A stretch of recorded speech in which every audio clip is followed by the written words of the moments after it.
Okay, good morning, everyone. Hey. You know what? We might be small, but we are mighty, okay? Great to have you. Oh, thank you. Yes, yay. Happy Pride. Yay. So I want to welcome you to our second annual Toronto Writing Project Spring Institute 2018. Whoop, whoop. And before we get started, or as we're getting started, I would like to ask Ben to come up, and we'd like to do a land acknowledgement. Thank you.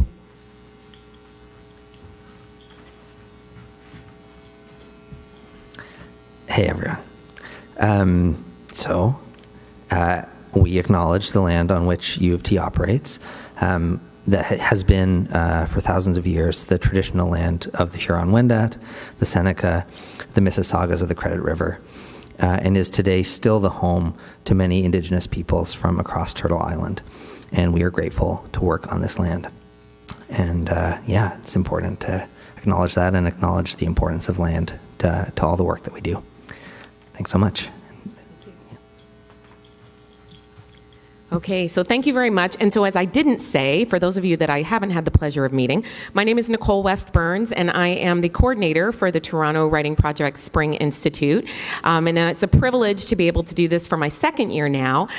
So if there's anything you need, I'll say that first. If there's anything you need throughout the day, anything that would make your experience here more comfortable, please do let me know. This institute is being put on through a generous donation by the Ruth and Alexander Dworkin Tolerance Fund. This is a donation that was made to the Center for Urban Schooling that comes in each year with the specific purpose of creating institutes or teacher engagement for those folks in the field like yourselves who are concerned about issues of social justice in education, urban education, critical pedagogy. And so the Institute is one way that we fulfill that commitment to that donation. And so we're really, really happy to have you with us here today to create this space for us to learn together, to think together, to grow together in being the critical pedagogues I know we all are. Just a couple of logistics as we're getting started. Hopefully you receive the yellow agenda on one side and the sessions with the breakout room numbers on the back side. The room numbers are there, so just in case you forget where your room is once you leave the library, after the delicious lunch you're gonna have, if your brain's not functioning quite right, you have the room numbers there for reference. All of those rooms will be on the 5th floor. Additionally, we have gender-neutral washrooms available on this floor of the library as well as on the 5th floor where the workshop sessions will take place. At the back there, we have a graffiti wall. If you have any thoughts you'd like to add to it, there's markers and large post-it chart paper for if you have any thoughts that you want to have, any feelings, anything that comes to mind while you're here today, please feel free to write it on the wall. But don't tell the library. No, just kidding. It's paper. Then we also have a hashtag, which is hashtag TWPCritLit, CRITLIT. It's written on our graffiti wall as well. So if you're going to be posting anything on social media, if you could use that hashtag so that we'll be able to track and find those things that you're saying. We have a Wi-Fi code for this building if you should need it. And because each code can only handle so many users, you have your own personal Wi-Fi code. So if my daughter, Sydney, who's at registration, if you didn't get one from her when you came in, please make sure you get one if you need one. Also, please make sure you get a raffle ticket. Some of Vivian's books, Dr. Vasquez books, are going to be raffled off toward the end of the day. And for those of you that aren't able to be a winner in that raffle, we also will have someone from the bookstore here later who is going to be bringing some of her books for purchase. For those of you with dietary restrictions, when lunch comes in, we're going to have you take your food first to make sure that you're getting exactly what you need and all of your restrictions were taken into account. And there will be a break at some point this morning, probably a short 10-minute break at Vivian's discretion as we're having our first session for the day. So thank you again very much for coming, and now I'm going to invite Will to the stage to speak a little bit about Toronto Writing Project, and then we will move forward. Thank you.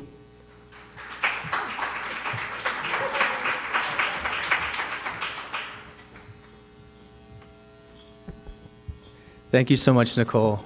Your energy always inspires us all. So it's so great to see you all today. There are some familiar faces from last year and some new ones as well. Today I have the privilege of telling you a little bit about the origins of the Toronto Writing Project, because this is our second annual institute, but the roots of this extend beyond 5 years. And I'm reminded that, writing is at the epicenter of all education. And this is a key insight that Dr. Susan Lytle provided to us when she came and in the formative years of our project, gave us ideas about how to sustain and how to run a writing project. Now, Dr. Susan Lytle was a founding director of the Philadelphia Writing Project. And she shared so many key insights about sustaining writing and to think across disciplines and to understanding that writing is indeed the epicenter of all education. So in looking at such an eclectic group of educators, of researchers, activists, I just want to kind of outline briefly the visions of the Toronto Writing Project. And it's predicated on creating a community of inquiry through monthly meetings that explore issues in teaching and writing for social justice. So we get together and look at problems of practice and as a group, and that's kind of the steering committee for the project. We also link with the national and international networks of critical educators. This year we're very fortunate to have Dr. Vivian Vasquez, and Dr. Rob Simon will be speaking and introducing her in a moment. And lastly, the project is about developing a network of critical education in the GTA through summer institutes. Hence, this is the reason why we're here today. So the Summer Institute and the Toronto Writing Project, housed within the Centre for Urban Schooling, exists because of Dr. Simon's vision, mentorship, and enduring commitment for fostering the conditions for educators to experiment, to play, inquire, and collaborate, ultimately to push writing into more equitable and culturally engaged sites of practice. Please join me in welcoming Dr. Rob Simon.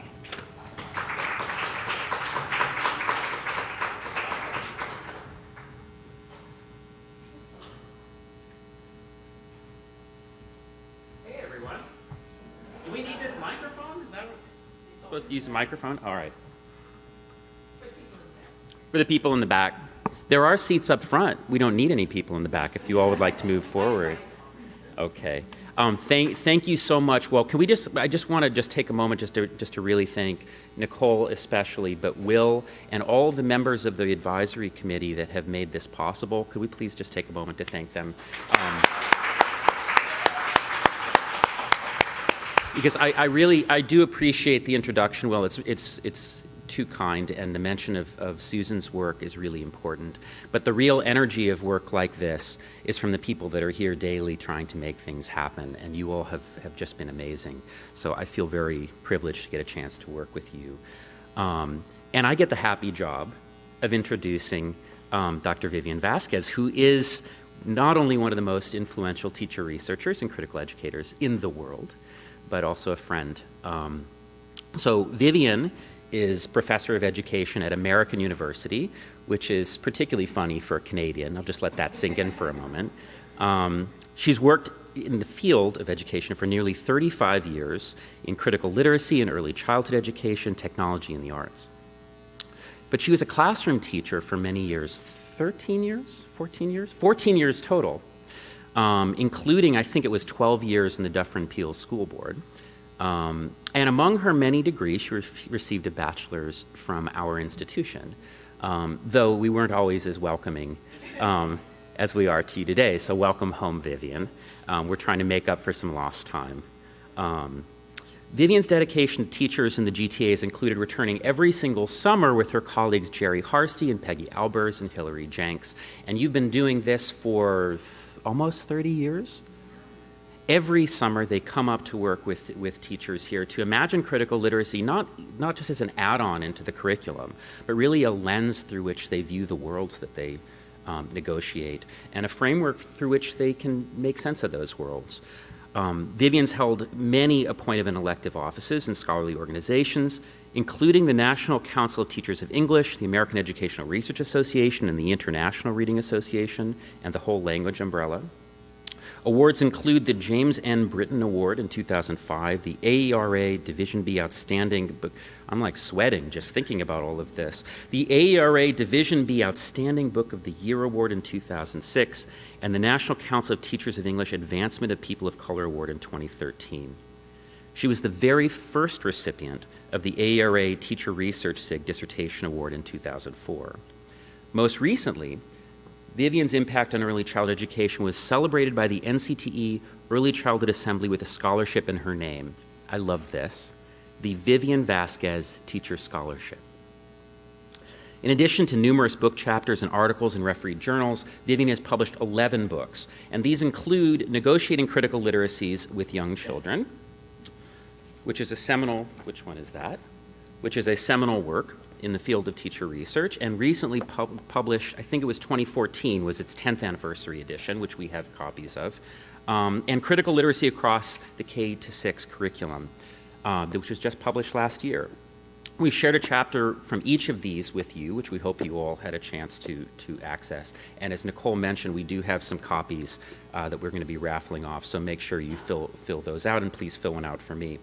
But reading your work, Vivian, I'm immediately struck by the sort of profound belief you have in the critical capacities of young children and your commitment to supporting children's engagement with issues in the world that matter to them. So I've been a teacher educator for 16 some years. Some of you have suffered my classes. But whenever I'm asked whether critical literacy is a place in early childhood education, or whether young children can handle it, or frankly whether teachers can handle it, I've always got a copy of one of your books on hand to say, just take a look at that, or an article by Vivian to take a look at that, and I've yet to meet a teacher who has not felt inspired and renewed by the energy in your work. You present counter-narratives to the pervasive deficit discourses of what children and what teachers can't do or won't do. Your work centers children and teachers as knowers, as knowledge generators and agents of change. And in a particularly difficult political moment, where teachers are hungry for examples of how classrooms can become sites of educational and social change, your work continues to be an inspiration, and I think is needed more than ever. So I can't imagine anyone I'd rather have here today with us to open our second annual Toronto Writing Project Spring Institute. And personally, I couldn't be happier to get to hang out with you, Vivian. So please give a warm welcome to Dr. Vivian Vasquez.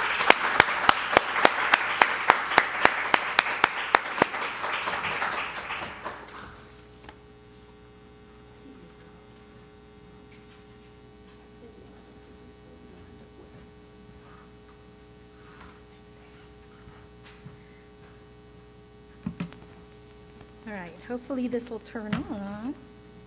Oh, okay. Oh, that's my son, TJ.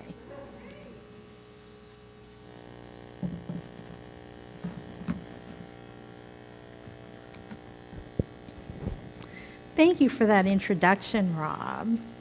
I love him. It's just wonderful being here. As Rob mentioned, I grew up in Canada. Went to school at U of T, and so it's always, he was asking me earlier this morning, so, because I've been in the U.S. since 97, and he was saying, so, we're sort of home, and I said to him, well, I've been there over 20 years, but, Canada is always home, so thank you so much for bringing me home, Nicole and Rob. It's just wonderful to be here.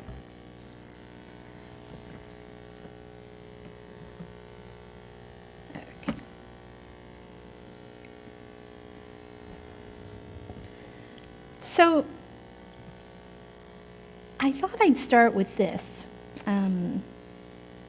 We all come from somewhere.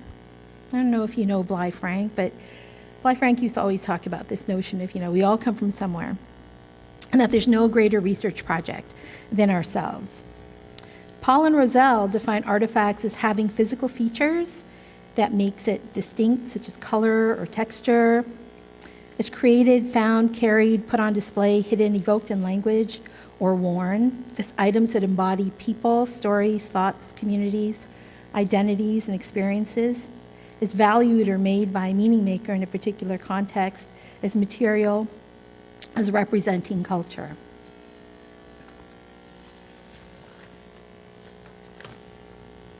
So we all come from somewhere.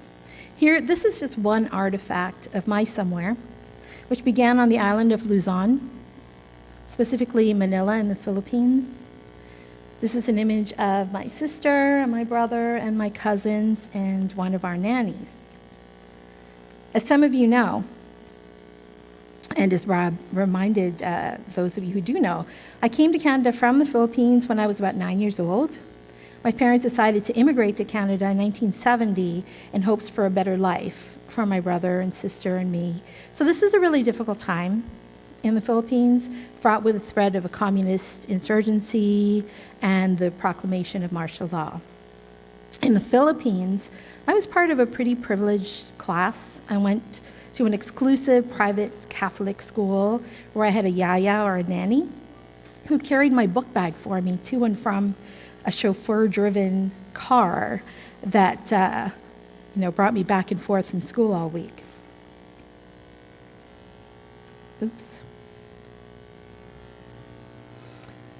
So going to school at Parkdale Public in Toronto was a very, very, very different experience for me. In Toronto, we lived in a one-bedroom apartment at West Lodge Towers on Lansdowne. I don't know if some of you know that area. What I realized years later, but was unaware of then, was that the Wynn Properties, which owned the apartment building and many other structures in the area where we lived, was known as Toronto's biggest slumlord. In fact, in 1972, the city issued over 1,000 work orders to be done due to faulty fire alarms, elevators, pests and garbage, heat and water problems, and other things.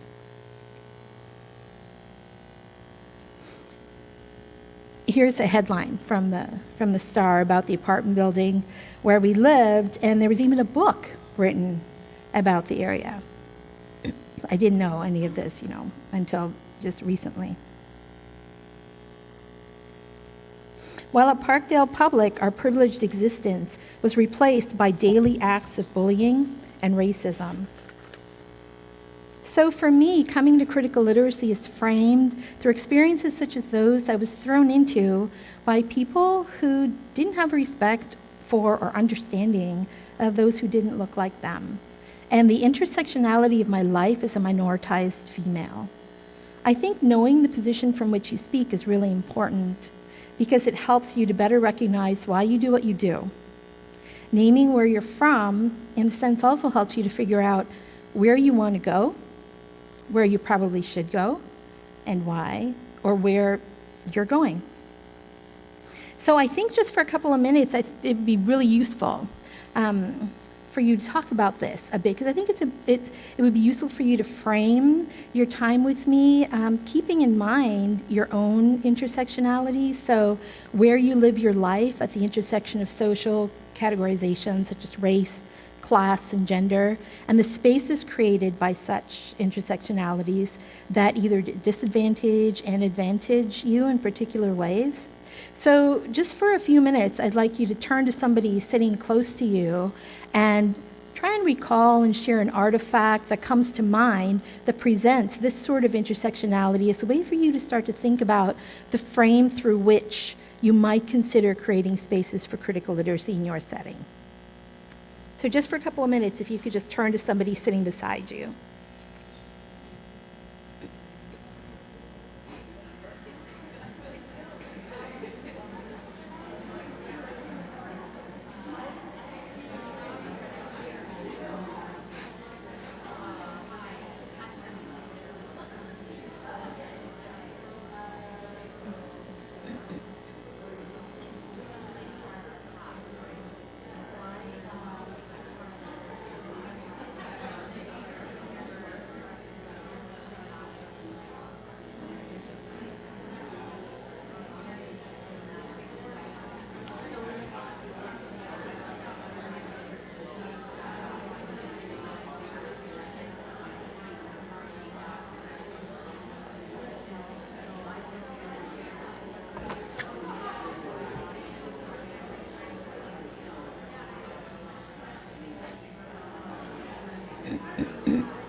Thank you so much for sharing, everyone. I know it's hard to stop once you get going, right?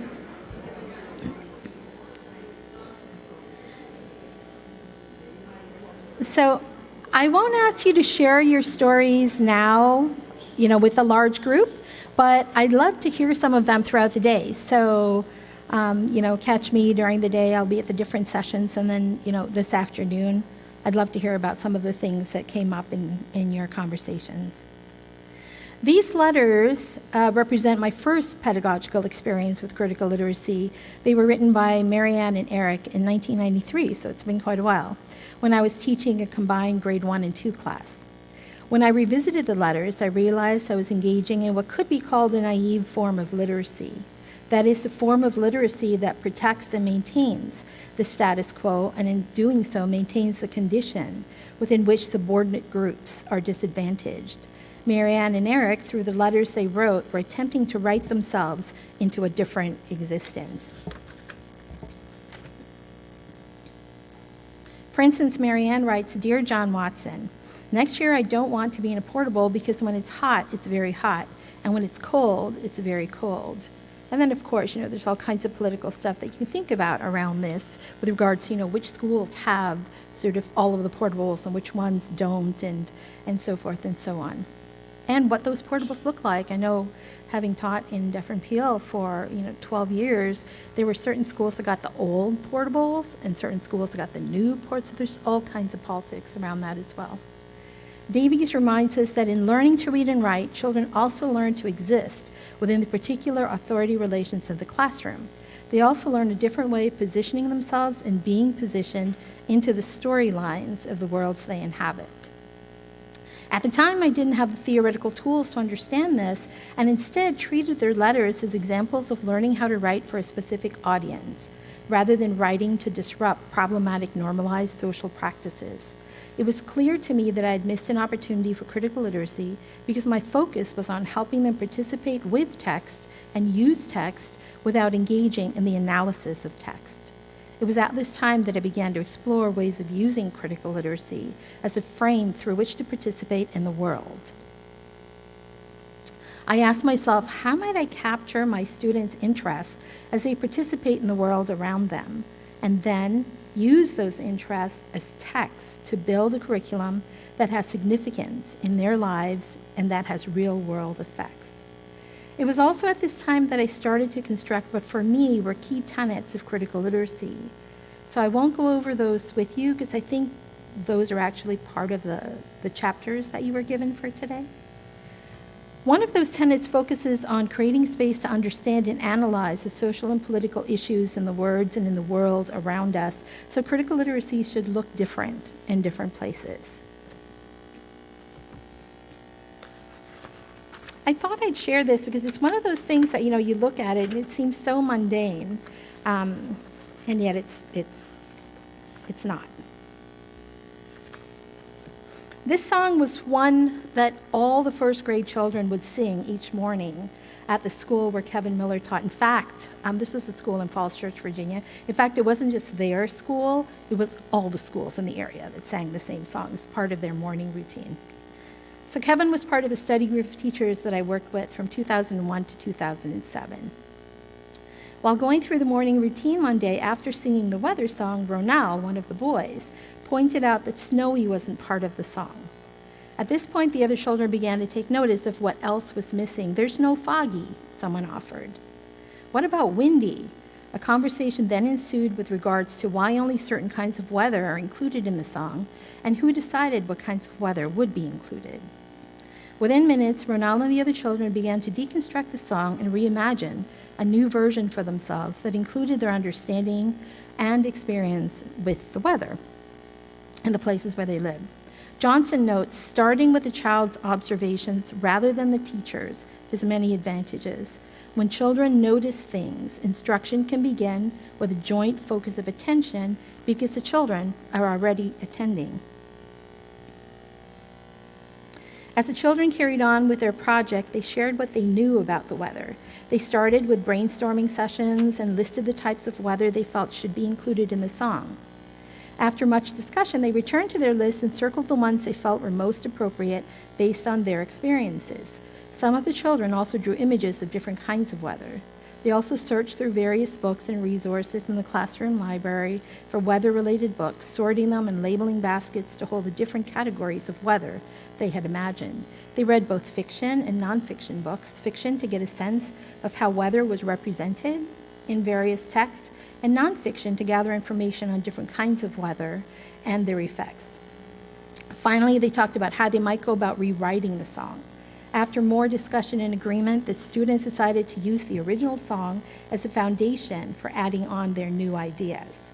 In doing so, they added 2 new verses. During the students' discussion, they decided to include tornado because some of them had experienced being in tornado warnings and having to seek shelter. And they also decided to add flooding and thunder and lightning storms because some of them had experienced such weather, and this is actually very, this is happening right now in Maryland. So I mean, it seems so mundane, and yet when you think about why this kind of flash flooding is actually happening and has been happening, and how trivialized that is through the weather song, I mean, the reason why this is happening in this particular area is because they had sort of built up certain parts of the city so abruptly and so quickly without thinking about what would happen when we had these rainstorms. And so what's happening is there's not enough ground to hold the water, and so you end up with this. So there's all kinds of, political stuff that the kids could be talking about as well with regards to how are these decisions made, why are these decisions made, who lives in certain areas where decisions like, overbuilding is done. So lots of interesting things to talk about. And none of this kind of stuff was taken into account when the children were asked to sing this weather song. So again, just really interesting how something that just seems so everyday actually has, deeper implications for the children. They knew that not too far from their school, the same song was being sung by students who were experiencing this kind of weather where they live, where homes were destroyed and property was damaged, where they were living in shelters. So the disconnect between the song and the lives of the children was very clear. When given a chance to bring to the fore their funds of knowledge, children are better able to connect more readily with the curriculum. Funds of knowledge refers to the accumulated, and you know this, and culturally based knowledge and skills that are part of the children's experiences, which they bring to the classroom. Finding connections between their lives and the curriculum is what keeps children interested in the work they have before them. This is often true even if that work is complicated or challenging. Creating space for the children to interrogate, deconstruct, and rewrite the weather song as well as redesign the weather graph made visible the notion that texts are socially constructed and therefore text can be recreated or redesigned. This notion is another key tenet of critical literacy. This, in and of itself, however, does not constitute critical literacy, but it does create space for doing critical literacy work, such as advocating for change and understanding the points of view from which texts are created. For instance, as the children problematized the weather song and chart, they did so from the point of view of children who've experienced different kinds of weather. Having experienced different kinds of weather, including flooding, for instance, helped them to read the weather song and chart as problematic because these did not represent the experiences that they had had. Kevin Miller, the classroom teacher, argues that in order to best support our students, we need to find ways to notice what they are noticing. So what are some of the things that you might do to notice what children are noticing? How might you record those noticings, and what might you do to build curriculum using those? So since these earlier days with critical literacy, through the years I've noticed more and more that children have become so sophisticated in their use of technology. Some of my work has taken place at the intersection of critical literacy and technology, and in particular, working in early childhood settings with children between the ages of 4 and 8. So this is a drawing that was created by my son when he was 4 years old. It was actually made when his preschool teacher asked the kids to draw a picture of their families. So this is what he drew. He came home with it. And so we, talked to him about and saying, oh, TJ, so what would you like us to know about your family portrait?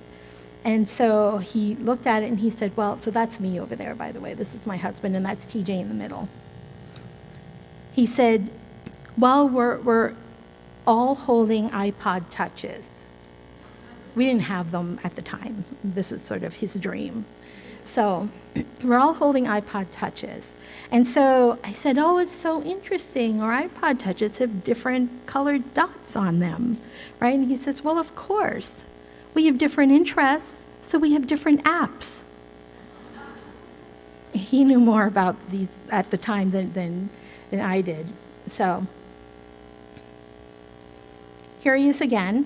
This time he said, Mommy, when you're online, no one knows if you're a ninja.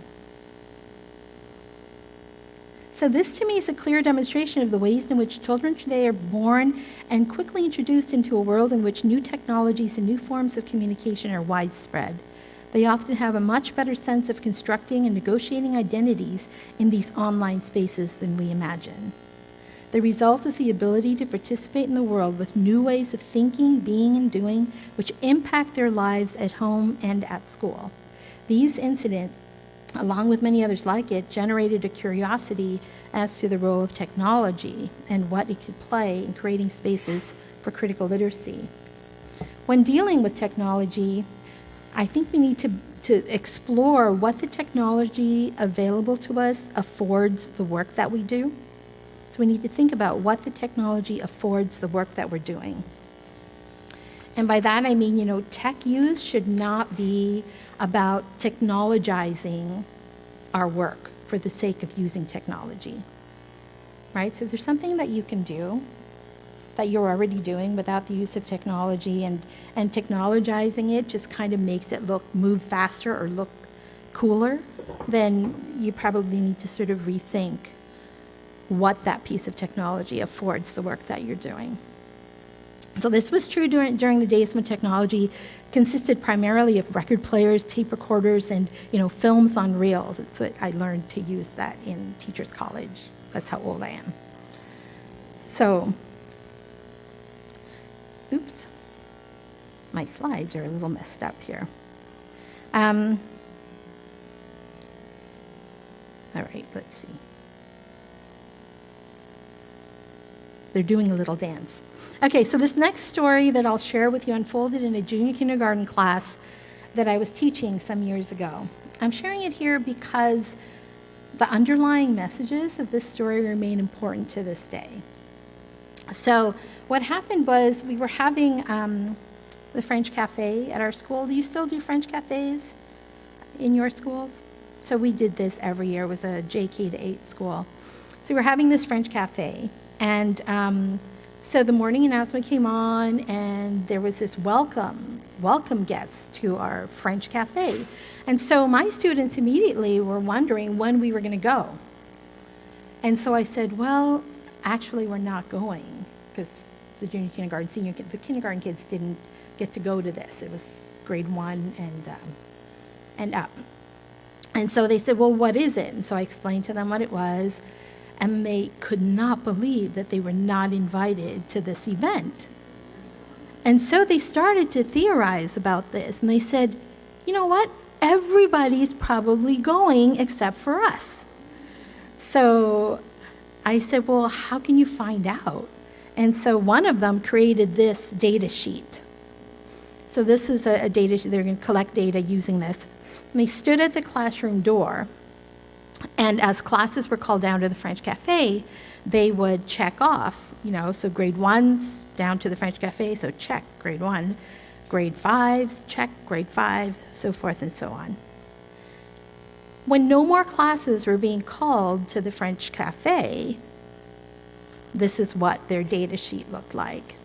So now they had data. And, with this group, very early in the year, we had started this class meeting thing where if there was something you were really passionate about and something that was on your mind that needed to be talked about, you could call a class meeting.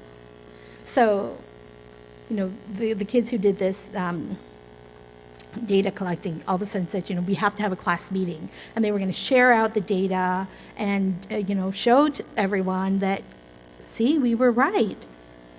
We theorized that, everybody would be going but us, and look at this. This is evidence of that. So then they all started to do all kinds of different things. So there was one group that, see if we have it here, wrote a petition. So they wrote a petition. Teachers, Vivian Vasquez, the JKs, the SKs, wanted to go to the French Cafe next year, and they wanted to know, other people and other JKs and SKs, are you on board? And so they took this to the other classes to collect signatures. And at first they were like, let's do a survey, right? Let's do a survey to find out. Let's do a survey and add people's names, because they knew that there's power in numbers, right? These names collectively could cause more of a change at the school than just, them saying we want to be part of the French Cafe. So they went to the different classrooms, but first I said to them, okay, so you're talking about doing a survey, because we had done lots of surveys. I said, so what do you want to accomplish? What are you trying to do with the survey?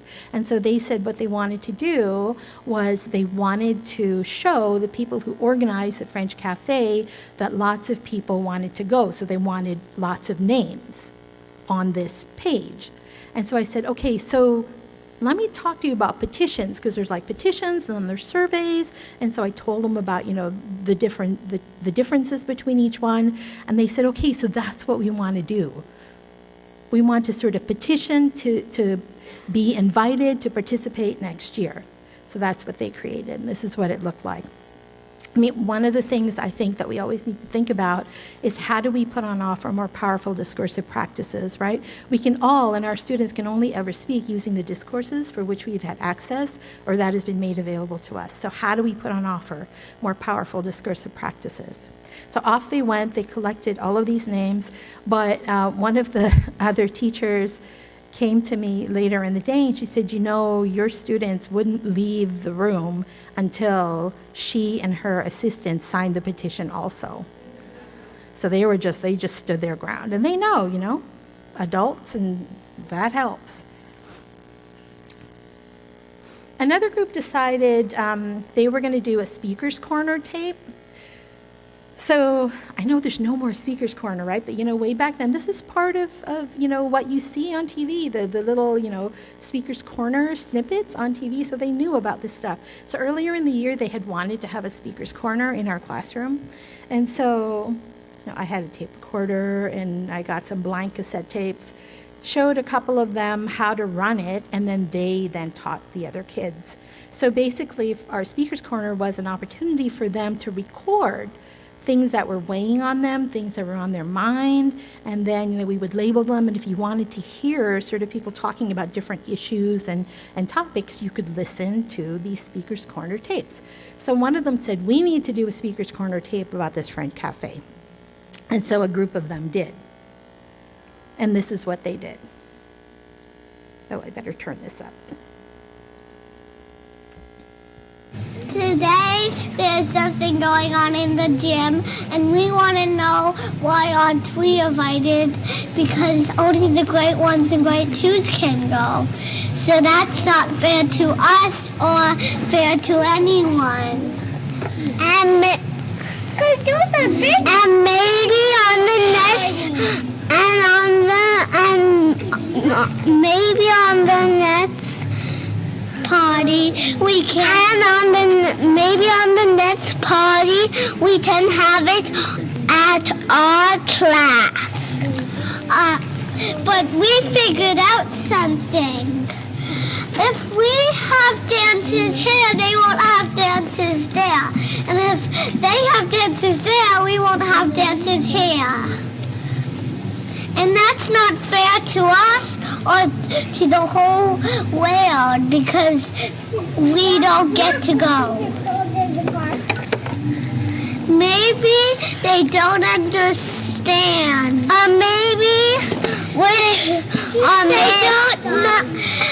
Maybe they think that we're bored or that we're not old enough. But we are not going to be bored if we were even invited. It's right. You go, Kiss. So, this is a... What's it called again? French Cafe, and we hope that we can go next year. Thank you. So they then took their petition. Aren't they awesome? I love playing it because people, I was saying to Rob earlier, people who've read this and, places where I've written about it, will often say, oh, she had to have been feeding those kids lines, right? And when you hear them, you realize, oh no, this is all, they came up with this stuff. I don't know if you could hear in the background other kids talking, because the way the Speaker's Corner worked is that if you had something to say, you would just go and record. So it wasn't like, okay, there's a list and now so-and-so, Rob and Will, it's your turn to record with me. It wasn't like that at all. They just went off and did this. So when I picked up this tape and listened to it, I was like, yes, this is like awesome. So they then took the Speaker's Corner tape and the petition and submitted it to the committee that organizes the French Cafe. So this has been going on for years and years and years, right? While I was there. And so at the next parent-teacher committee meeting, this was on the agenda. And so the parents were saying, well, why haven't they been invited? Why haven't they? And what was so amazing was that the things that they were saying about why they might not have been invited were the very things that the kids had imagined as reasons for not being invited. And from then on, what happened was they started to do additional fundraising so that the kids could participate. And it was one of those things where they were invited to. They didn't have to if they didn't want to, but at least it was open to everybody to participate. And it became something that sort of extended beyond the French Cafe, because there were a lot of different things going on in the school where the kindergarten kids were just left out. So, after this, they started to sort of rethink that practice. More recently, my work is focused on exploring the techno-literacies as described by Marsh, with which children might engage in the world from a critical literacies perspective. Marsh argues that the multimodal textual competencies and semiotic choices of children referred to by Luke as netizens are not given sufficient space within current curriculum frameworks to support their learning. How then do we provide the space while building from the interest of the children? Along with a colleague, Carol Felderman, I sought to explore how classroom teachers have reshaped curriculum with new technologies in mind. So, and what we found during our exploration is that there were all kinds of classroom teachers of young children who were using various technological tools to research, communicate, to design and redesign and make accessible their projects, the children's projects, to a broader global audience. So Carol then also became very, very interested in exploring this with her students. And so we started to imagine what we might do, what technology she had. We sort of took stock of what technology she had in her classroom and what that technology might afford the work that we might do with the children, but we didn't want to sort of predetermine what those things were. We wanted to grow those opportunities organically. So we wanted to know what was there so that when things came up, we could say, oh, we've got this stuff, and support the children's learning that way. So I spent, quite a bit of time in Carol's classroom, and one day she was telling me that I used to have a podcast, Critical Literacy and Practice podcast, and so I had her as a guest on it one time. And so one morning she was listening to herself on this podcast. And so the children walked in and they heard her voice coming out of the computer. And so they were like, you were on a radio show?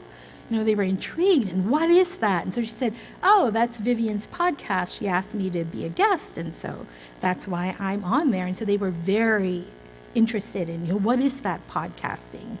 And, can we do that? Can we podcast too? And so we said, sure, if this is something you're interested in. So she called me. We had them first listen to all kinds of different podcasts that had been done by kids. At the time, there were a lot of kids who were podcasting, to get a feel for what they wanted to do. Because some of them were sort of free flow, just sort of talking about whatever you want to talk about and then throwing it up on a feed. Others were doing very sort of sophisticated, organized, almost like radio shows. So they decided they wanted to podcast, and they wanted to call it 100% Kids, because they wanted the issues to be issues that were important to them. They would determine what the issues were that they would talk about. And so what they wanted to do with the podcast was to use it to share out things that they were doing that they felt were contributing to social justice and equity issues, to social change, and so forth. So this is what the banner looked like of their podcast homepage. And then, so that's the player that you see with the little speaker. And then there would be different artifacts that we would include on each, for each episode. So usually there was an art piece that they would create to go along with the episode, and we put that there. And we also had this cluster map, and all of this was free, right? I just brought in a little tiny recorder, so one of those, like 1 by 3 inches. This is a cluster map that showed the children where listeners were coming from. So the more red dots there were, the more listeners were coming to their site to listen to their show. And so this was very, very, they would come first thing in the morning, they'd check to see where the dots had appeared, and then they would map it and look up those places on a map that they had, and they would research the places where people were listening to their show. So there was lots of cross-curricular stuff that resulted from this. And this is the sign they put up at the front of their classroom that showed sort of their enjoyment of this project. So basically, Monday to Friday, they would research their topics and they would write.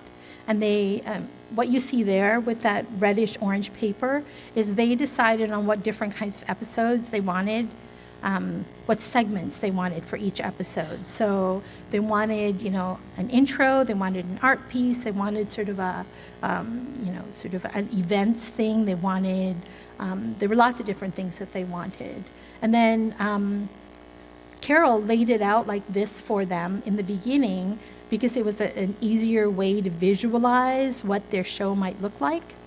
So they would just take their different segments and move them around and sort of walk each other through each episode. So they would write Monday to Friday, and then I would come in on Friday afternoon and we would record their episode. And then Monday morning, we would release the show, and they would all sit together and listen to the show as it was released. So this is them Monday morning, this is what they would do. They would sit there and listen to their show. Oh, and the other thing we also talked a lot about before we started, we talked about internet safety and all of that, and we talked about radio names. So they each had radio names that they came up with. So when you hear them, on their podcast, they're referring to each other using their radio names. So then what they would do Monday morning, they'd listen to themselves, and then they would do this sort of analysis of, what are things we should keep, what are things we need to work on.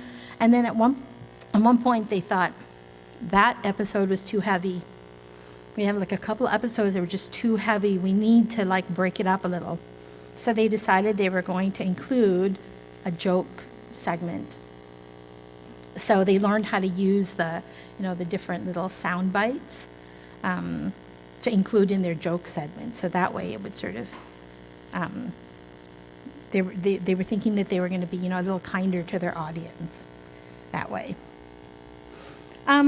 So for some of these kids, the use of the radio names sort of was almost a way to write themselves into a different existence, which was very transformative. So what I'm going to share with you now is a couple of pieces of audio done by Mary. So Mary was a student in Carol's class, so she would just hear from someone that I was, on my way to their classroom, and Mary would disappear.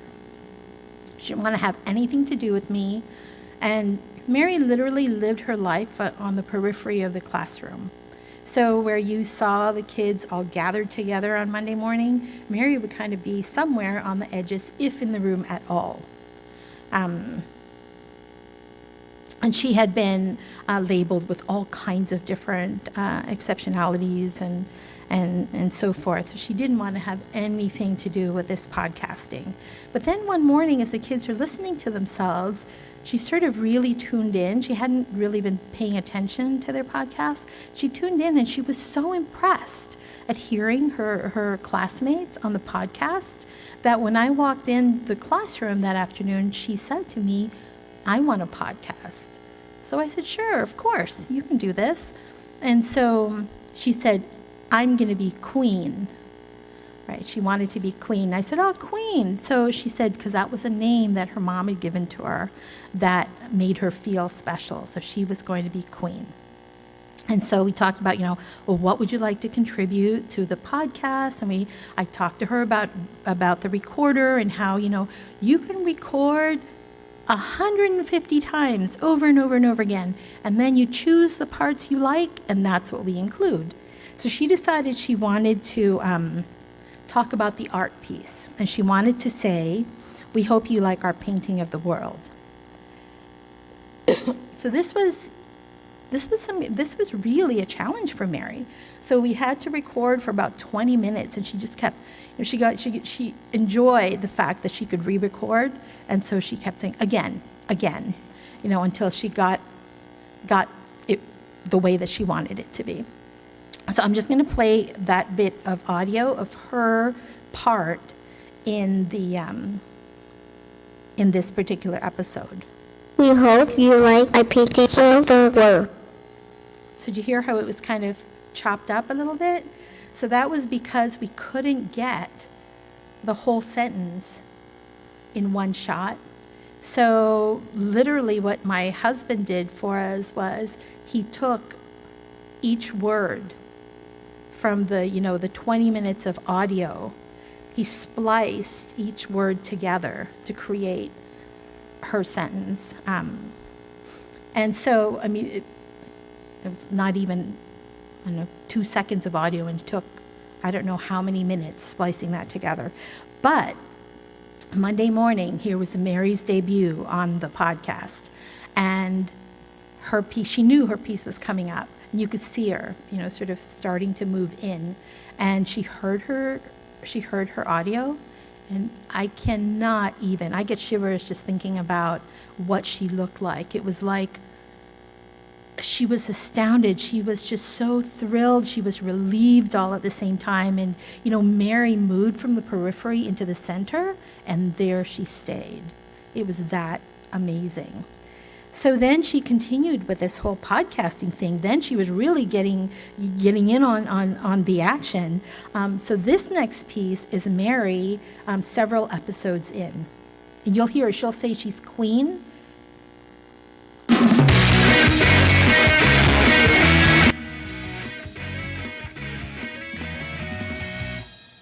Hi, my name is Kia. Hi, my name is Queen. And my name's Emma. We are the music group. And we are going to sing a song called Bye Bye School. That right, girl. And it's about kids leaving school. Bye, bye, bye. School, school, school. You see, we do not want to leave you, 'cause we love you very, very much. Yeah.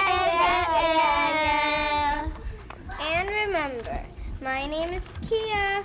And my name's Emma. And my name is Queen. Bye. You'll be seeing that all afternoon, right?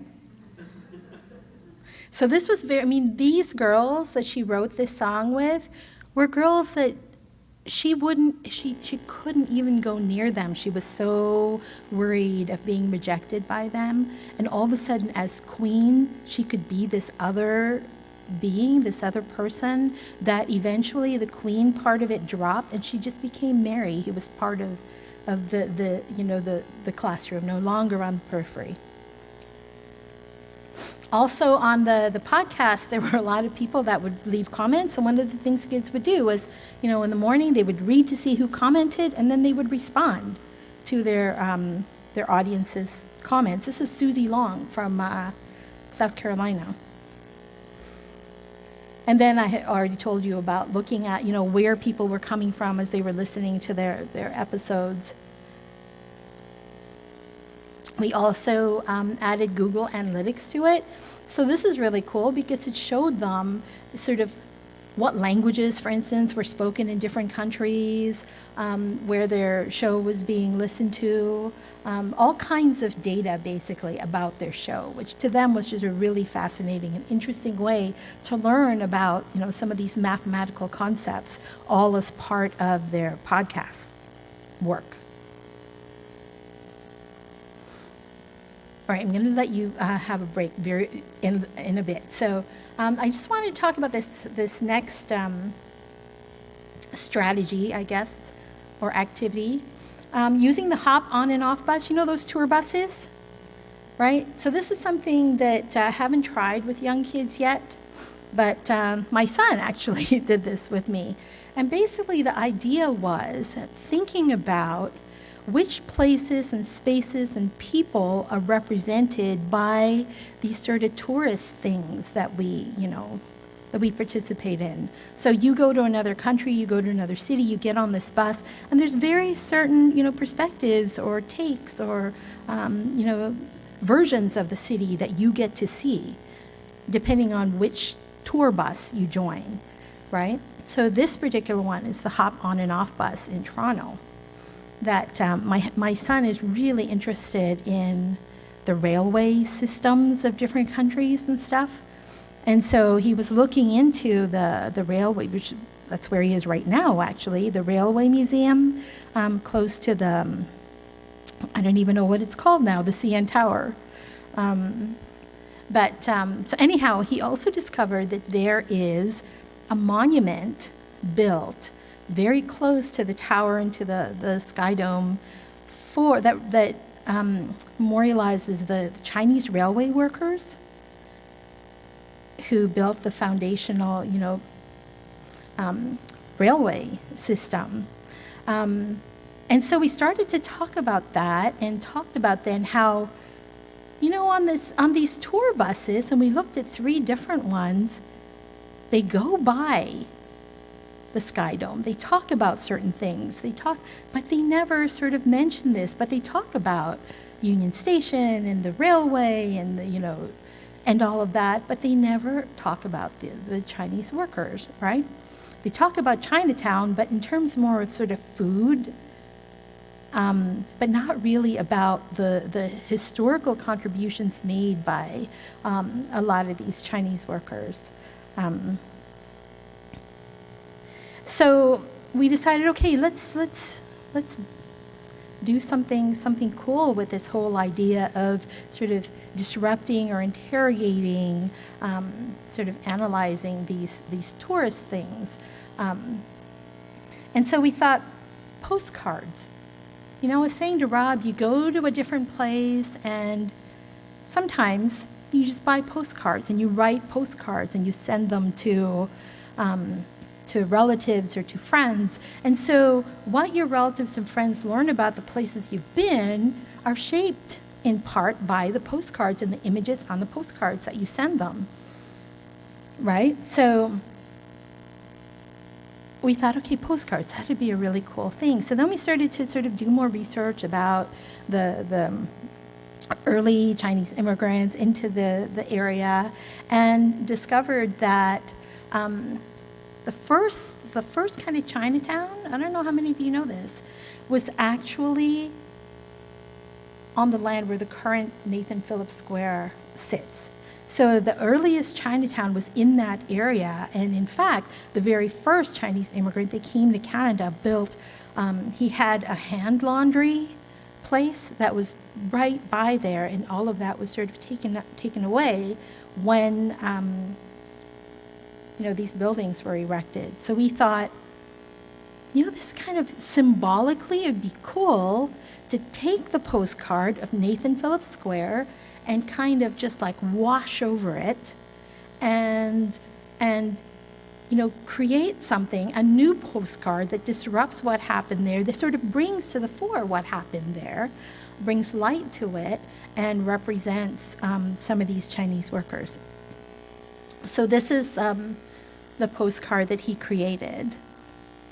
So he used this technique using these jelly pads where you kind of, you put paint down on it. And so he cut out these railway tracks and put them on these jelly pads and created almost like a stenciling thing. So he put that down, and then here he found an image online of some of the early Chinese immigrants to the area and the railway workers. Over here was this is sort of the first Chinatown area, which was right by Nathan Phillips Square, and the very first where Ching had his hand laundry business. That was all taken away from him. And over there, that is the monument. Have you been to have you seen this? Yeah, it's amazing how, these things are around the city and we just don't even know they're there because they're not highlighted by the tourism industry. They're not highlighted by any of the brochures about Toronto and so forth. The stuff that goes out into the world about Toronto and, the makeup of Toronto and the vision of Toronto, this kind of stuff just isn't a part of it. So, and then he added these quotes. So, in 2017, there were 4.4 million passenger trips on the railway system here.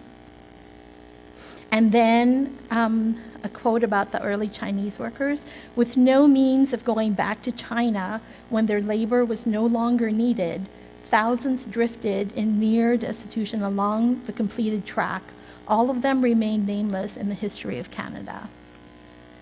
So I didn't know this, right? That a lot of these people were brought to Canada because they couldn't get enough people who were currently in Canada to work on the railway. So they brought all of these Chinese workers in, and then they didn't have any money to send them back home. And they didn't have any money to give them so that they could live. So they just sort of did what they could do, right? So, I think some really interesting things that could be done with this kind of work. Rob was sort of talking a little bit about some things that he had been thinking about. But, as a group, this might be, I think it's a great project to start to think about. And then, so if more postcards like this were created and then went out there, you have a very different representation of place and space and people. Okay? I think we've almost been at it for an hour. So why don't we just take like a 10, 15-minute break, and then we'll come back together and finish off the morning.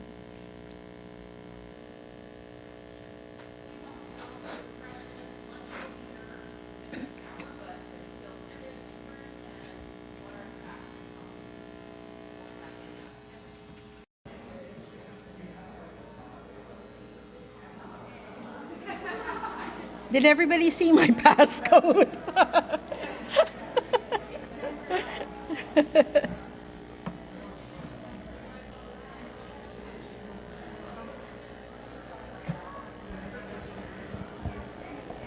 All right, I think we're going to be coming back together.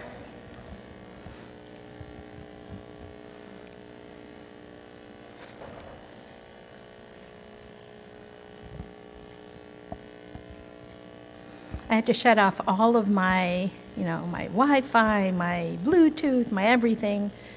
I was giving a keynote one time, and all of a sudden on my screen popped up, "So how about pizza for lunch?" I was like, no. Oh, no. My family was having a conversation in the middle of my keynote on the screen. So now I shut everything off. Okay. I thought we'd read a little story. Frutal. Does everybody know Frutal? No? Huh, good. All year long, the dogs went woof, and the cats went meow. Little brown bird didn't want to sing the same old song. She didn't know what she wanted to say.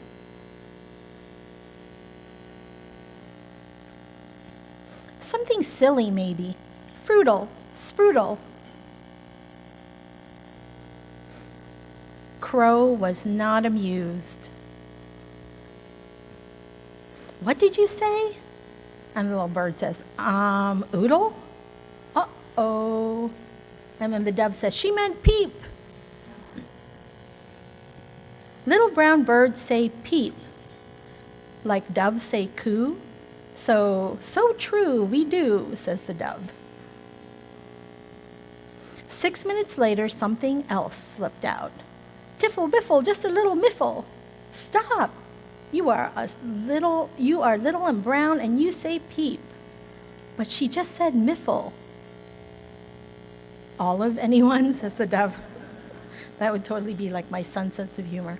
But not even snack time stopped the silliness from spreading. Ickle, zickle, pickle, trickle, stop it. Dove wondered if there could be silly white birds. Oobly, snoobly, there could. You too, Dove?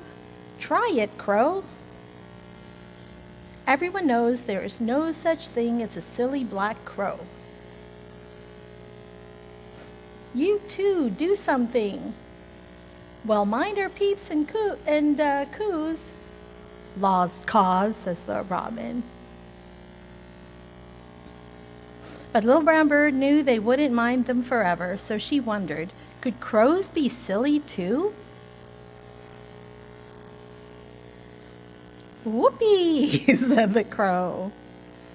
Crows could. The neighborhood was never the same.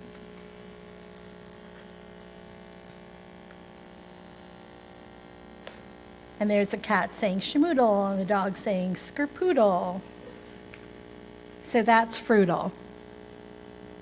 So one of the staples of doing critical literacy work is creating spaces for reading with the text and against the text to get at the notion of what the text is trying to do to you.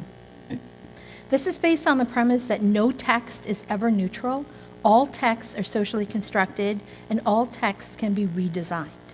It's also based on the premise that texts are not only constructed, but are also constructive. That is, they work to position readers, viewers in particular ways that impact what we think and what we do. So I'm using text broadly here to not only mean, books and so forth, but also songs, movies, and all of that. So I was going to ask you to turn to your neighbor and to talk about what fruital sort of do your reading a fruital, but maybe you can sort of talk about that a bit more later because I know we're really near close to lunch, and I'm mindful of that. So Jenks notes that when we read with a text, we read from within the dominant hegemonic code, which is generally naturalized and legitimated. When we read against the text, we read from outside the dominant code using some alternate perspective which works to disrupt or dismantle the existing codes.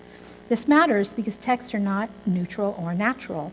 All texts are written from particular positions and perspectives, and texts work to position readers or consumers of that text in particular ways. So reading with and against text is a way for us to have agency in taking up the positions put on offer or resisting them.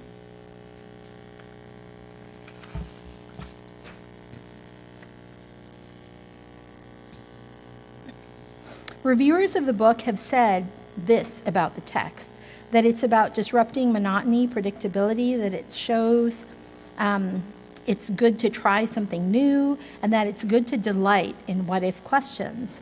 This is why Brian Woods, a kindergarten teacher in Mississauga, decided to share the book with his students. After reading the book, Brian and his students engaged in a number of conversations. So, Kadir, it's okay to choose decisions that you want. Brian, to choose what? Hamza, to choose decisions that you want and not feel sad. Brian, not feel sad for what? Diana, for doing something different. At first, it may seem as though the children are performing as ideal readers, recognizing that being different, like the little brown bird, is a good thing. But the more you listen to what they're saying, the more you realize that they're actually talking about Crow feeling pressured into also talking silly. They said Crow was sad because he was alone in resisting to do what the others had done. Kadir and Hamza state that you should be able to make your own decisions and not be made to feel sad about it. The conversation continued with Brian asking the children to think about their own life and think about a time when they couldn't make a decision and felt pressured or where they didn't feel comfortable with what they were asked to do. The children immediately made connections. So there's Diana and Kadir's connections. With this, Brian's first move was to help the children find a way to respond to the pressure. For instance, he suggested to Kadir that the one thing he could say to Jalen was, "Jaden, you're my friend, but I don't want to play that right now," and so forth and so on. Brian then asked the children about how the crow might have felt pressured, to which Deanna responded, he didn't want to make a sound, meaning he really didn't want to make up new sounds, but in the end he did because others convinced him to do so. He also had them draw sketches of their connections to the book. Here is Cushy's drawing. When talking about it, she said, "I don't want to eat food that other people don't eat. Some people don't like the food I eat." So here's the conversation they had. "Cushy, my mom really wants me to help cook, but I didn't want to because I didn't want to cook."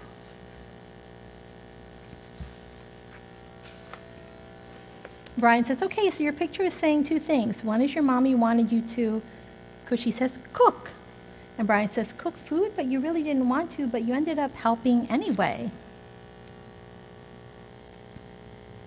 The other thing you were saying is, what about the food you didn't want to what? Cushy said, "Let anybody smell it." Brian says, "You said you didn't want to bring it to where?" After further conversation with Cushy, she made clear that she did not want to bring Indian dishes in her lunch. She felt pressured into bringing the same kind of food as her classmates in order to fit in like the crow did when he finally made up new sounds for communicating. Cushy is conflicted and experiencing a feeling of in-betweenness, a double consciousness, a struggle over identity as she attempts to negotiate the politics of home and school. She doesn't want to help cook food because she doesn't want to bring it to school for fear of her classmates not liking the smell and laughing. She struggles, living multiple identities at once as she anticipates the possible effects of bringing Indian food into the classroom. In a sense, she assumed particular discourses could materialize if she brought a cultural artifact in the form of food into the classroom. You can see this in her drawing, as well as where she had placed the food between herself and her mom like a wedge representing the politics of home and school and the micro-politics of everyday life. She is in a challenging and somewhat risky space that could impose upon her particular ways of being. Reading with and against text, reading with and against the word and the world, then becomes an important tool for navigating complex spaces and complex relationships. Everyone in those relationships is implicated in some way. There's no way of getting out of this for those people. Further, as far as relationships go, those with whom we have these relations can be supportive, but they can also be oppressive. This to me is all the more reason to create safe spaces for children to take up issues of importance in their lives. Spaces where they can work through the politics of every day, connecting these with the personal, where children can safely negotiate their identities and interrogate those identities in their everyday lives, and where they can learn to navigate the waters between those who are supportive, less supportive, oppressive, and so forth. In order to change inequities or problematic practices, we need to create spaces in which students and teachers are able to name injustices, connect these to their lived lives, and explore what are the effects of such injustices in their lives and in the lives of others.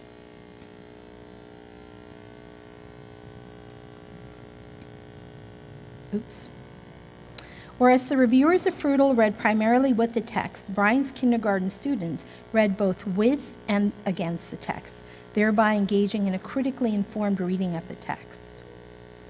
So, I mean, this was really interesting because all of the reviewers, and even Brian himself, had read the book a particular way, and when the children started to engage in the conversation about the book, they sort of put a very different spin on it. And what sort of was really a valuable lesson for me was sort of this need for us to look more closely and continue to frame and reframe our readings of various texts in order to make different kinds of sense of the text. Right? Because there are some texts out there that are meant to be the stuff that we like. They're already sort of counter narratives. They're already texts that counter problematic notions. But even those texts need to be looked at more carefully. And nowadays, maybe those texts, I mean, some of them could be equally as toxic if we don't read them critically. Right? And so here, there was a huge lesson for both Brian and myself about the kinds of nuanced readings that kids can engage in. And these kids were, they're 4 and 5 years old. And they're doing this they're very sophisticated reading of this text that even reviewers, I mean, if you were to read reviews of Frutal, the sort of counter read that they did just doesn't exist out there. And really it can only happen with sort of spending time doing this kind of thing, using the children's passions, interests, inquiry questions, the things that are important to them, and that's on their minds. Okay, so I think I might stop there for the morning, only because I know lunch is almost ready for you, and if I keep going, we're going to end up sort of stopping, and then, so maybe we'll stop there. Does anybody have any, where's Nicole? Nicole, should we do a couple of questions before lunch? Okay. And then okay. So questions or comments, connections, surprises?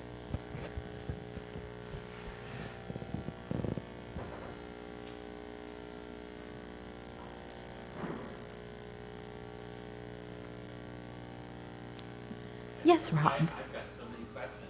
I think that the question that you asked earlier on, you said something, Vivian, what kinds of things can you do to notice children's noticing? And I'm wondering if you might say something about that. There's a way when you share these incredible ideas and negotiations that kids are having around their critical perspectives.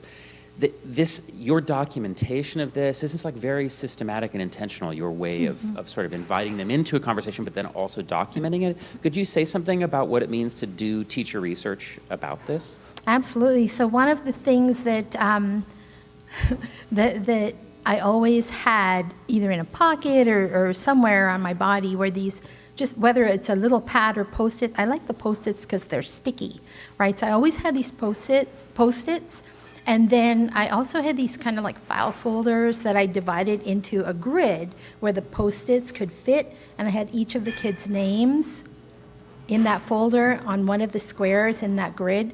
And then all day long, I would just sort of, as I'm wandering around, just jotting down what kids are saying, jotting down not just what they're saying, but what is it that they're reading? What are the kinds of books they're always sort of going to? What are they doing when they're in that block area? Are they bringing books into the block area? Like, what is it that they're doing? When we're in their cubby room, when they're getting ready to go home or they're getting ready to go outside for recess, what are things they're talking about there? What are things they're sort of hiding away in their backpacks? What are the things that they're only sharing in the cubby room and not in, in the bigger space of the classroom? So, because I think kids are really smart, right? They know how to buy into school. They know sort of when we're schooling stuff. So sometimes some of the stuff that they're really passionate about doesn't come out when you have morning meeting and you say to them, okay, let's share our issues. That's not when it's going to happen.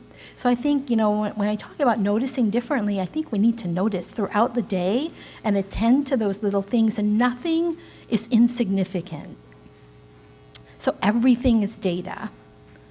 right? It's what you do with it and how you frame it that you're able to do things with that data. So everything, so jot everything down.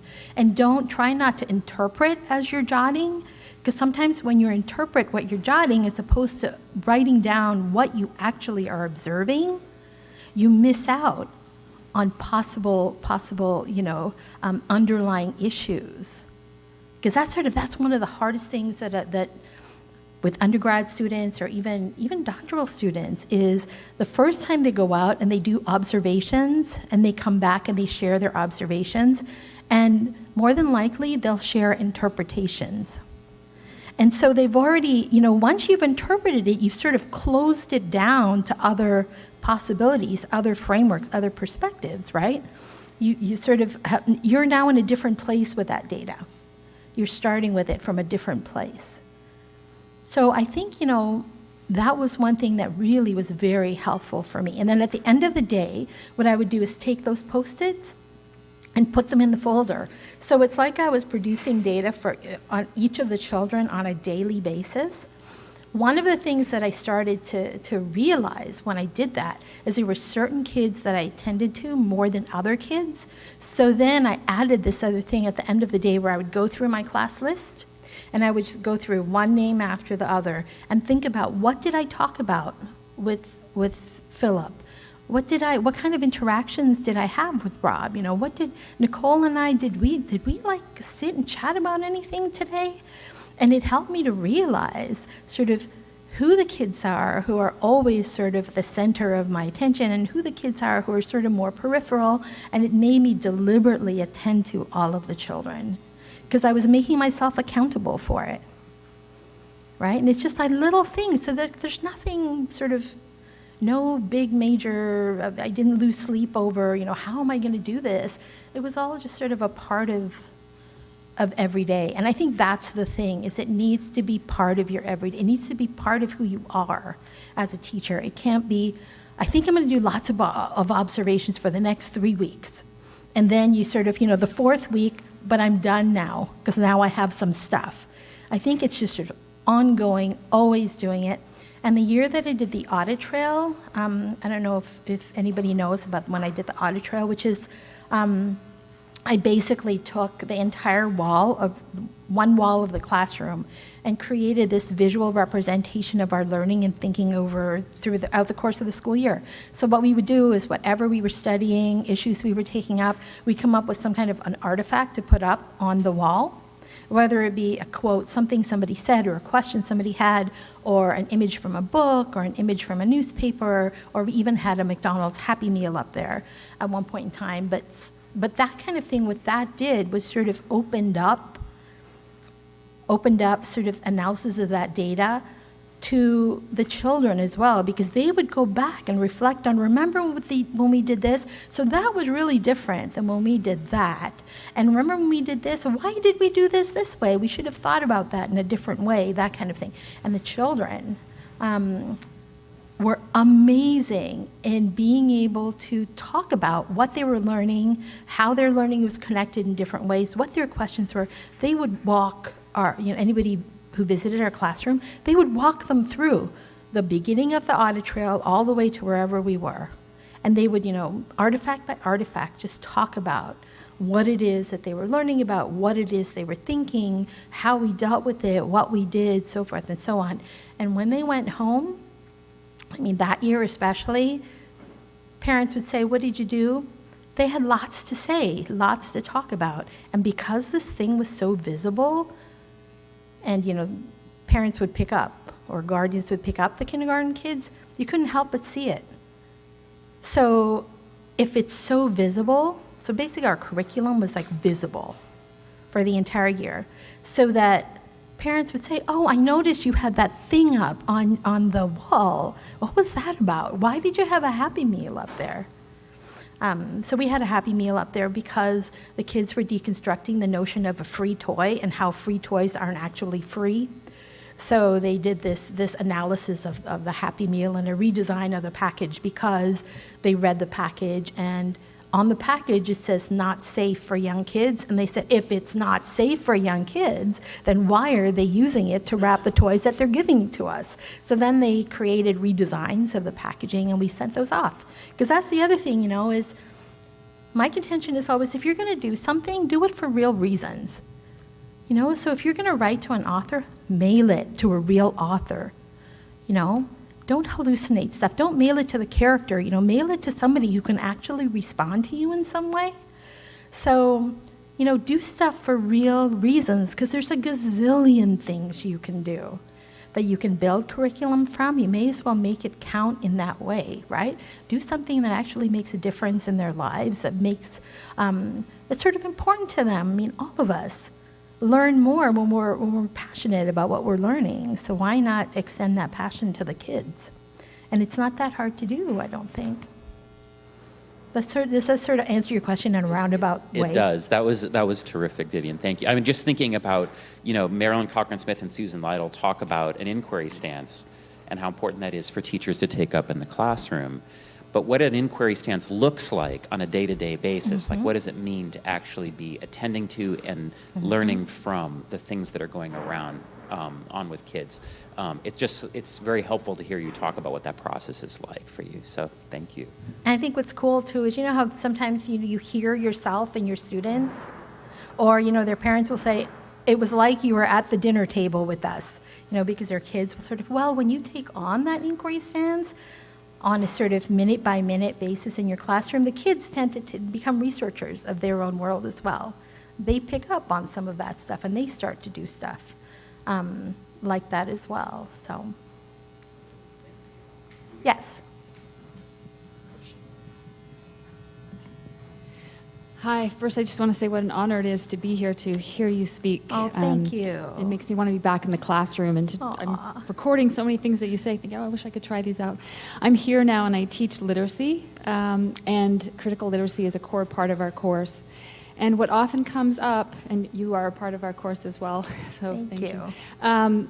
What comes up often, and you're referring to kindergarten quite a bit, is my teacher candidates talk about being really nervous about having what we call tender topic conversations with kindergarten students. And I'm wondering if you could speak to that in terms of how you have brought that into your classroom, and how you speak about that in terms of how to do that in a way that doesn't, because my teacher candidates are often concerned about scaring kids or having them grow up too quickly. So we talk about that a lot, but would love to know what you have to say about that. So one of the first things that I tell my students or teachers that I'm working with is to really get to know who their students are, and not just what their names are, or not like really qualitatively, who are they? What do you know about them?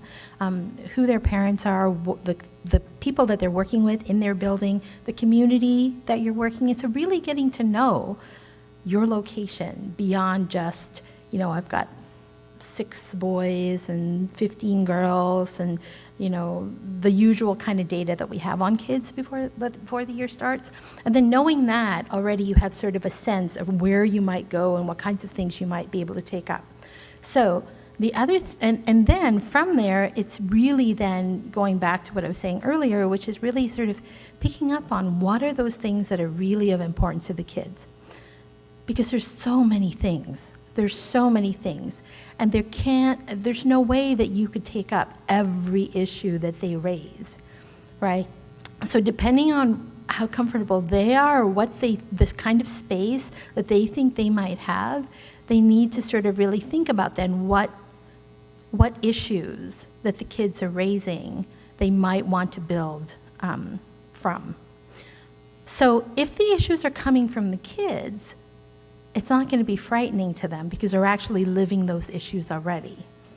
So I think a lot of times where people run into trouble is where they impose issues that are important to them on the kids and try and sort of create that space for that issue to become an issue for the kids. So, especially when you're first attempting to create spaces, and I think you have to create spaces. because until you sort of carve out those spaces, you can get bogged down and there's no room for it, or I have 30 minutes in the morning before social studies and math, and we can only do it in language arts, all of those kinds of things. So really attending to what are those issues that are important to the children and build issues around those things. And really getting to know the kids, because sometimes they may not talk about some of those issues, but when you learn about sort of the situation of their lives, you realize that some of these issues are probably their issues. It's just that they don't know how to sort of create that opportunity or that space for them to make that visible. And then how do we then help them to create those spaces? So I think, and of course, how do you start to create these opportunities for critical literacy? So there's lots of different ways to do that, whether it's through using books that are focused on issues that kids are raising or their inquiry questions, or using everyday text, things that they find in their everyday world, advertisements. I'll share some stuff using fruity peel-out boxes. So there's so many different ways that you could create those opportunities with kids. And then, once you create a little bit of space, it becomes easier to create more and more spaces until it becomes sort of just a way of being from the moment that the kids, enter the classroom until there is no end then, because then they start to engage in some of the practices even at home. So I've had students work with their parents on all kinds of social justice projects. So I remember this one little girl, after we did the McDonald's thing, she actually raised the McDonald's issue because it was a thing they did every Sunday. They would go to church, they would go to McDonald's. And then, she started to read, because we were doing qualitative analysis of food packaging. So she started to read the Happy Meal, and she noticed all this, free toy, free. And she started to, so she brought this up, and this thing about free, what does that mean? Does that mean they're just giving it to us? Because we're paying for we're paying for it. So then we got into what does free really mean? And we broke it down on, how much things cost and all of that. And in the end, they realized, no, not really free. You're really paying for this, and all of that. So then her mother came in one day and she said, "Are you talking about McDonald's in your classroom?" She said, and then she saw it hanging on the audit trail. And she said, "Oh, okay." She was trying to explain it to her mom, but then she got caught up because she's so passionate about it. You know how sometimes you get so overwhelmed with passion that you can't describe what you're talking about until you sort of calm down and sort it out. And so her mom, she said she was not going to McDonald's anymore. She's really upset about this whole free thing that she's just discovered. And the food packaging thing, just that was like icing on the cake. So then her mom said, "Okay, all right, we won't go to McDonald's anymore after church. We'll go to Burger King." And she said, "They're doing the same thing," she said. So her mom said, "Barbecue? I don't know. We'll do something else." But so they start to bring some of that stuff that's going on in the classroom to the home. And then once that happens, it becomes even easier to create spaces because then the parents are on board, right? They sort of get a better sense of what this really means in their lives, not just in their children's lives and what goes on in school.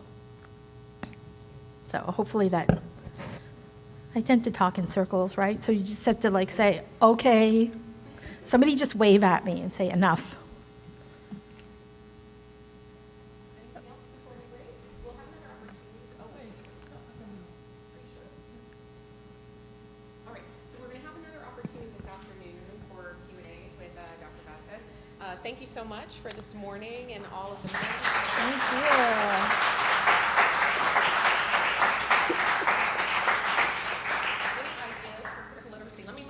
I just have a couple of announcements very quickly. So at this time, we are going to ask those who have dietary restrictions that you noted for us in your registration to please go ahead and start to partake. The food is all very clearly labeled, and we'll just, in a couple minutes, then the rest of us can join in. We do have community seating at the back, and we're just going to ask you to roll a chair